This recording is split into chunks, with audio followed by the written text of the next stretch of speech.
Dans ce tutoriel, on va voir comment il est possible dans ActiveInspire de transformer une forme rectangle en objet conteneur de texte. Ce procédé peut être mis en œuvre dans une situation pédagogique où il s'agit d'associer un libellé à un contenu. Sur la page sont placées 3 photos du Lab 3.0, le Learning Lab lui-même, l'espace de coworking Beyond et le Fab Lab. Les libellés doivent glisser dans les rectangles adéquats dans le but de légender correctement les photos des différents espaces du Lab 3.0. Comme vous pouvez le voir, si on place l'intitulé Learning Lab dans un cadre incorrect, il est systématiquement rejeté car il n'est accepté que dans le cadre qui correspond à la bonne réponse pour légender la photo.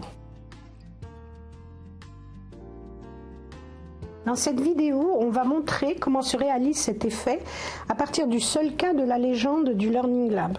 Les objets sont activés avec l'outil flèche qui sert à sélectionner les objets comme dans beaucoup de logiciels graphiques. Le navigateur d'objets permet d'identifier les différents objets placés dans la page. Le navigateur de propriétés permet d'assigner des propriétés aux objets. Au départ, il est important que les 3 images de fond et l'intitulé de l'exercice aient été verrouillés.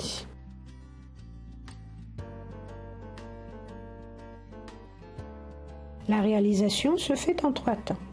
D'abord, la création des objets texte et formes rectangles, ensuite l'attribution de noms à ces objets, enfin l'assignation de propriétés qui permettront à ces objets de jouer le rôle pour l'un de conteneur, pour l'autre d'objet ayant vocation à appartenir à un conteneur. Première étape, la création de 2 objets, texte et forme rectangle. On crée à partir de l'outil texte un objet texte. C'est le libellé Learning Lab qui devra être placé correctement dans le bon cadre.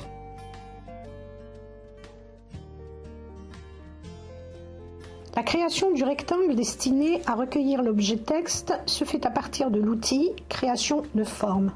On paramètre cette forme rectangle dans le navigateur de propriétés pour qu'il n'y ait pas de remplissage et que le contour soit fin.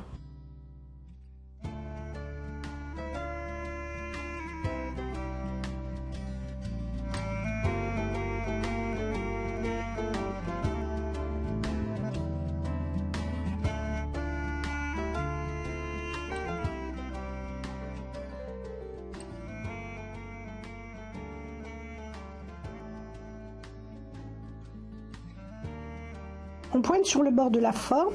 Dès que ce curseur accompagné d'une croix apparaît, appuyez sans relâcher sur le bouton gauche de la souris et glissez la forme à l'endroit voulu. Deuxième étape, donnez un nom à ces 2 objets. Ce n'est pas obligatoire, mais c'est une bonne habitude à prendre car elle facilite leur identification quand on associera des propriétés ou des actions sur les objets. Ici, on va attribuer les noms en passant par le navigateur de propriétés, mais il aurait été possible de le faire aussi par le navigateur d'objets. On choisit d'identifier le texte Learning Lab avec le nom txt_LLAB.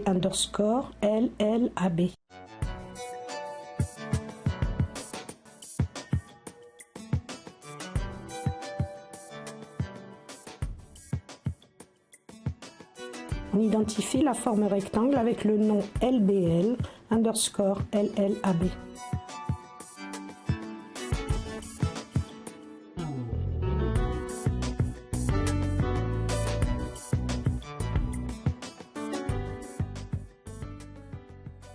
On vérifie la bonne assignation des noms dans le navigateur d'objets.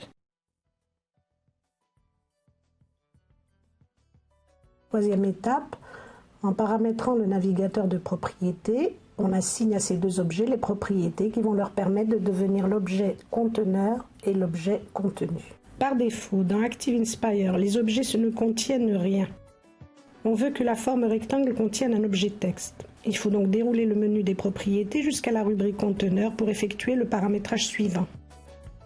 La forme rectangle doit avoir comme propriété de contenir un objet spécifique, à savoir un objet texte que nous avons nommé txt_LLAB.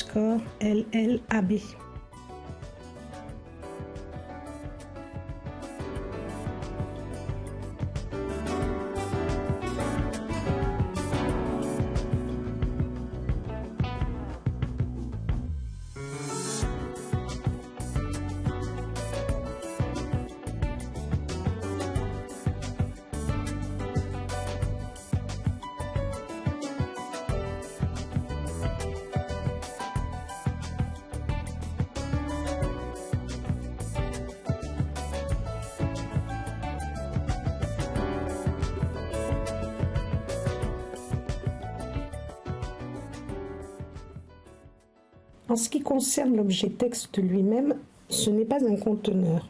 Mais il est tout de même nécessaire d'aller dans la rubrique conteneur pour attribuer la propriété suivante, retour sinon contenu, vrai.